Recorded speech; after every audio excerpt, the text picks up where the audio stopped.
Hello friends, Neha એજ્યુકેટરમાં આપનું સ્વાગત છે. આજે હું તમારા માટે લઈને આવી છું 26 ફેબ્રુઆરી 2026ના મહત્વના કરંટ અફેર્સ, જે તમારી આવનારી પરીક્ષામાં તમને ખૂબ જ ઉપયોગી થશે અને ચોક્કસથી એક માર્ક અપાવશે. પરંતુ એ પહેલા તમારે વિડીયોની લિંકને શું કરવાનું છે? મિત્રો સાથે શેર કરવાની છે, વિડીયોને લાઈક કરવાનું છે, કમેન્ટ કરવાનું છે અને નોટ પેન લઈને બેસી જવાનું છે. નોટ પેન કેમ? તો જે લોકો હેન્ડ રિટન બુક બનાવતા હોય, નોટબુક બનાવતા હોય એના માટે. બાકી પીડીએફ તો ખરા જ, ખરું ને ફ્રેન્ડ્સ? તો ચાલો હવે આપણે આજના પ્રથમ પ્રશ્ન તરફ વધીશું આગળ. અને હા, હું તમારા માટે એઆઈ સમિટ માટે તમને થશે કે કેમ હજુ સુધી મેં ક્વેશ્ચન નથી લીધું, તો હું એઆઈ સમિટ માટે આખી પૂરી થઈ ગઈ છે એટલે હવે એના માટે એક અલગથી બનાવીશ. અને હાલ ભારતની પ્રહાર નીતિ છે એના માટે પણ હું એક અલગથી વિડીયો બનાવીશ શોર્ટમાં. તો તમારે એના માટે થોડીક રાહ જોવી પડશે. તો ચાલો ફ્રેન્ડ્સ, હવે ચાલુ કરીશું. આજનો પ્રથમ પ્રશ્ન શરૂ કરીશું.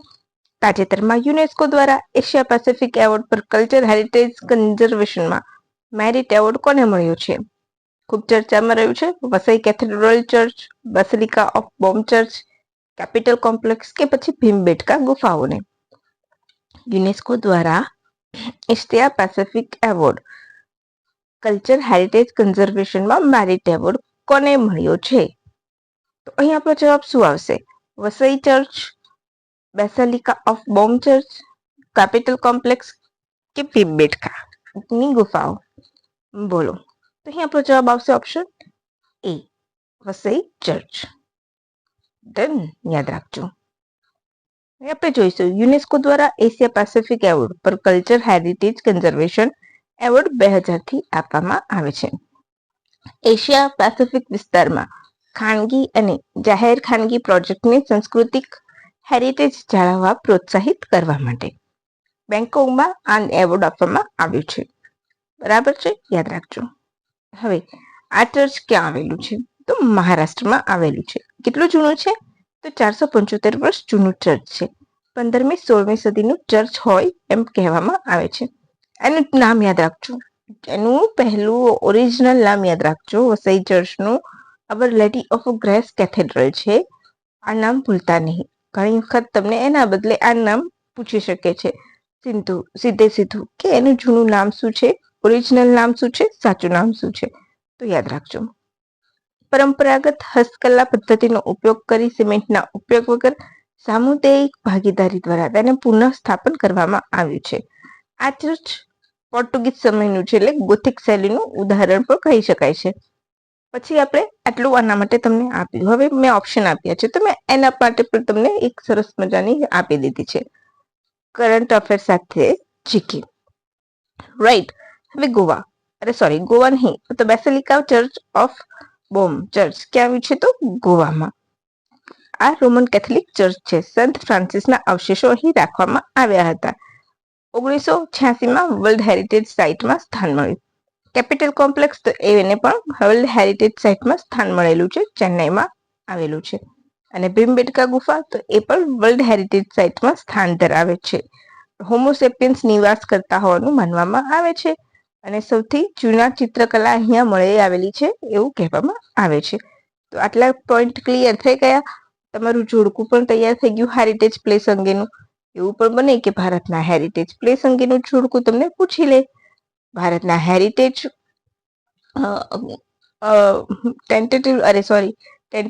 ટેન્ટેટિવ લિસ્ટ ક્યાં ટેન્જિબલ સાઇટ અને ઇનટેન્જિબલ સાઇટ. તો ઇનટેન્જિબલ સાઇટ માટેનો જે મેં વિડીયો તો બનાવેલો જ છે, એનું લિસ્ટ તમને પૂછી લે કે આ કયા રાજ્યમાં છે જોડકું. રાઈટ. તો તમારે યાદ રહેવું સરળ રહે. તો તમે એ મારો જૂનો વિડીયો પણ જોઈ શકો છો. યુનેસ્કોના અમૂર્ત વારસાની તમારી લિસ્ટ. રાઈટ. કયા વારસાને સ્થાન મળેલું છે એટલા માટે. બરાબર. હવે આગળ, સર્વમ એઆઈને કઈ યોજના હેઠળ પસંદ કરવામાં આવ્યું છે? તાજેતરમાં ખૂબ ચર્ચામાં રહેલું છે સર્વમ એઆઈ.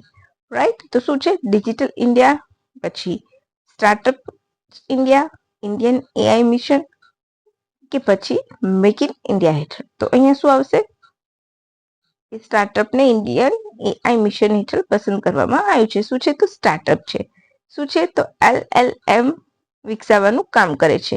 હવે LLM શું છે? તો લાર્જ લેંગ્વેજ મોડેલ છે, એને વિકસાવે છે. રાઈટ. સર્વમ એઆઈને ઇનોવેશન અને સેન્ટર પિલર હેઠળ 246.72 કરોડનું સપોર્ટ કરવામાં આવ્યું છે, એટલે કે ફંડિંગ કરવામાં આવ્યું છે. ઉદ્દેશ્ય સર્વમનો તો ભારતીય ભાષાઓ માટે ફંડામેન્ટલ મોડેલ ડેવલપ કરવું, રાઈટ. ટેકનોલોજીકલ સોવરેનિટી મજબૂત કરવી અને એઆઈ ઉપર વિદેશના એઆઈ ઉપરની નિર્ભરતા ઘટાડવી. ભારતનું પોતાનું એઆઈ છે સર્વમ એઆઈ, યાદ રાખજો. સિમ્પલ તમને પૂછે કે ભારતનું પોતાનું એઆઈ કયું છે, તો સર્વમ. હવે એવા ક્વેશ્ચન પૂછાતા નથી, બરાબર. એમાં મુખ્ય શું છે ખબર છે? સર્વમ એઆઈ ની ખાસિયત તમે ખાસ યાદ રાખજો. બુલબુલ 11 ભાષાઓમાં ટેક્સ્ટ ટુ સ્પીચમાં કન્વર્ટ થાય છે. બુલબુલ ખૂબ આગળ છે, બીજા બધા દેશો કરતા એ આપણું ખૂબ આગળ છે, એટલા માટે. પછી સાયરસ તો 52 અનુસૂચિત ભાષાઓમાં સ્વિચ ટુ ટેક્સ્ટ, એમાં બુલબુલ ખૂબ પાવરફુલ પુરવાર થયું છે, એટલા માટે. હવે સર્વમ એઆઈ તો યુડીએઆઈ સાથે પણ સહયોગ સાધ્યો છે, બરાબર છે. કેમ? તો વોઇસ ઇન્ટરેક્શન અને ફ્રોડ ડિટેક્શન ઘટાડવા માટે 10 ભાષાઓમાં ઉપલબ્ધ કરાશે. આ સિવાય રાજ્યોમાં શું ફાળો છે? તો ઓડિશામાં 50 મેગાવોટ એઆઈ કેપેસિટી હબ અને તમિલનાડુ આઈઆઈટી મદ્રાસ સાથે ડિજિટલ સંગમ ભારતનું પ્રથમ સોવરેજિન એઆઈ રિસર્ચ પાર્ક ડેવલપ કરવામાં આવશે. આ વસ્તુ યાદ રાખજો. અત્યારે હાલ જે ચાલી રહ્યું હતું એમાંથી જ મેં આ મુદ્દો ઉઠાઈને આપ્યો છે, પીઆઈબી માંથી. રાઈટ. તો ઓડિશા અને તમિલનાડુમાં સોવરેજિન એઆઈ રિસર્ચ પાર્ક ડેવલપ કરવામાં આવશે, બરાબર છે. આ તમારા પ્રૂફ. તમને એમ લાગે કે મેમ કંઈ ખોટું કહેતા હશે, તો આ તમારા પ્રૂફ. હવે next question. National action plan for prevention and control of snakebite and venoming programme કયા વર્ષમાં લોન્ચ કરવામાં આવ્યો હતો? 2023, 2024, 2025 કે 2026? ચર્ચામાં કેમ છે એ પણ કહીશ. તો અહીંયા આવશે આપણો જવાબ ઓપ્શન બી, 2024માં. Done. National action plan for prevention and control of snakebite and venoming, envenoming, એટલે કે સ્નેક બાઇટ થી જે થાય છે એના માટે. ઓકે. હવે આ યોજનાનો હેતુ શું છે? તો 2030 સુધી સાપના દંશના કારણે થતા મૃત્યુદરની સંખ્યા અડધી કરવાનો છે. અહીંયા ભૂલથી લખાઈ ગયું છે કટાના, બરાબર. જે હું પીઆઈબી સાઇટ યુઝ કરતી હતી એમાં ગુજરાતી એમાં એ રીતને આપ્યું હતું, તો મારા વાંચવામાં પણ એવું જ આવ્યું હતું, તો મેં ટાઈપિંગ પણ એવું કર્યું છે. પરંતુ સાપના સર્પદંશને કારણે થતા મૃત્યુદંશને અડધો કરવાનો. ક્યાં ટાર્ગેટ? 2030 સુધી. હેલ્પલાઇન નંબર શું છે સર્પદંશ માટે? સ્નેક બાઇટ માટે 15,400. ભારતમાં સર્પદંશથી માનવ મૃત્યુ અટકાવવા માટે રાષ્ટ્રીય કાર્ય યોજના જાહેર કરનારો વિશ્વનો પ્રથમ દેશ છે. ભારત પાસે ટૂંક સમયમાં સર્પદંશથી મૃત્યુ ઘટાડવા માટે સ્થાનિક સાપોના ઝેરમાંથી બનાવેલું એન્ટીવેનમ ધરાવતો દેશ બની જશે. કેમ? તો તાજેતરમાં ગુજરાતમાં ધરમપુર, એટલે કે ક્યાં છે? વલસાડ ખાતે. તમને ખ્યાલ જ હશે કે સૌપ્રથમ સ્નેક રિસર્ચ ઇન્સ્ટિટ્યૂટ ત્યાં બનેલું છે. તો ત્યાં ઉચ્ચ ગુણવત્તાના ઝેરને કારણે એની હરાજીમાં ખૂબ કિંમત ઉપજી છે, એટલે. ઓકે. હવે ચોથો પ્રશ્ન. ઈસીઆઈ નેશનલ રાઉન્ડ ટેબલ 2026 નવી દિલ્હી ખાતે યોજાય, તેનો હેતુ શું છે? નવા રાજ્યો માટે ચૂંટણી પંચની રચના કરવી, નિષ્પક્ષ મતદાર યાદી અને કાયદાકીય સમન્વયનો મજબૂત કરવી, ચૂંટણી ખર્ચ ઘટાડવા માટે બજેટ બનાવવું અને મતદારોને નવી ટેકનોલોજીથી વંચિત કરવા. તો અહીંયા આવશે આપણો જવાબ ઓપ્શન બી.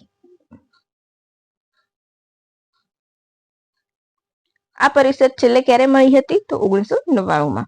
27 વર્ષ બાદ ફરીથી મળી છે, બરાબર છે. એમાં જે કોણે ભાગ લીધો ઓફકોર્સ એના સીઈઓ કોણ છે? તો જ્ઞાનેશ કુમાર, રાઈટ. આ ગોએમજી પરિષદ રાષ્ટ્રીય ઘોષણાપત્ર સ્વીકારવામાં આવ્યું, જેમાં નિષ્પક્ષ મતદાર યાદી લોકશાહીની આધારશિલા છે. ચૂંટણી પ્રક્રિયાની પારદર્શિતા જે છે જ નથી, રાઈટ. અત્યારે હાલ આપણે સિનારીઓ જોઈએ છે તો ચૂંટણીની કોઈ પારદર્શિતા રહી જ નથી, ખરું છે ને.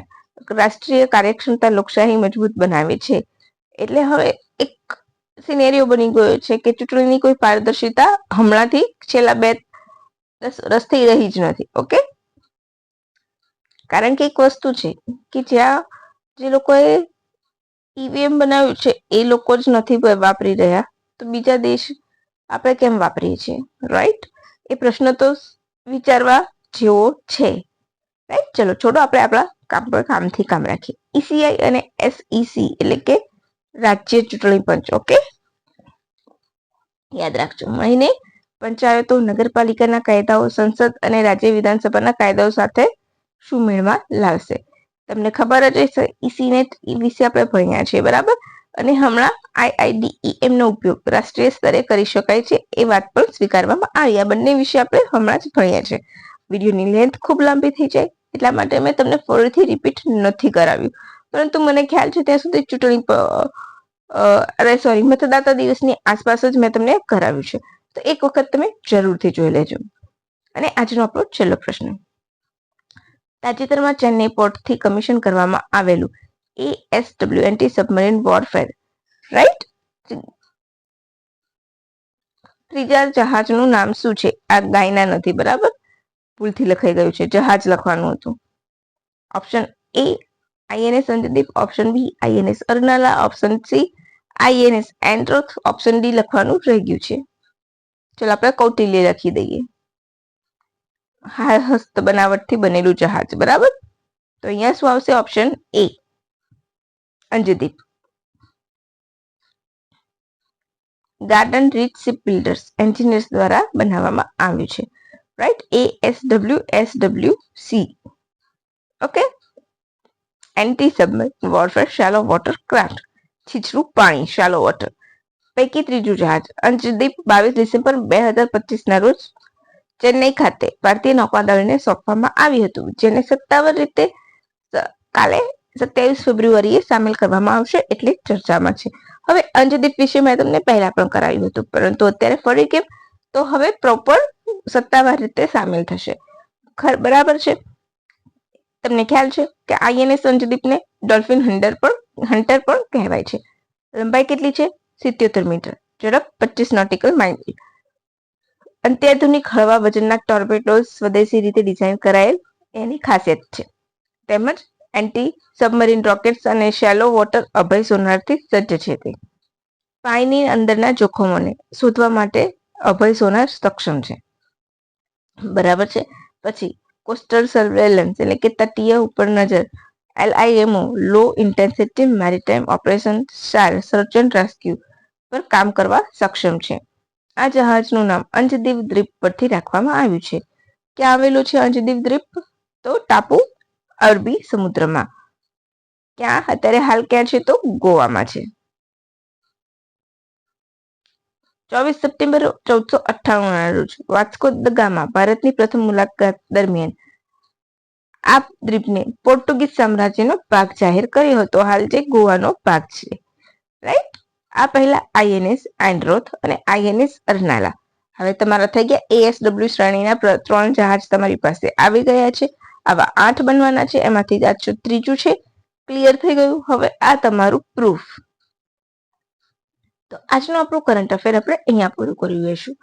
તમને મજા આવી હોય તો લાઈક કરજો. તમને ખૂબ સારી રીતે ખબર છે હું વિડીયોની લેન્થને અને વ્યુઅર્સ વધારવા મોટા ક્લાસીસ વાળા વગર મફતનું તમને એક્સ્ટ્રા આપતા હોય છે. એક્સ્ટ્રા જે ફિઝુલમાં કોઈ જરૂર હોતી જ નથી. એક્સ્ટ્રા એટલે એ કદાચ મે બી કે એમના ક્લાસના સ્ટુડન્ટ્સને નહીં કરાવતા હોય, પણ ફ્રીમાં છે એટલે વિદ્યાર્થી મિત્રોનો ટાઈમ બગાડો અને એવો પ્રચાર કરો કે અમે બેસ્ટ છે, અમે બેસ્ટ છે. હું તમને ખરેખર સારું આપું છું.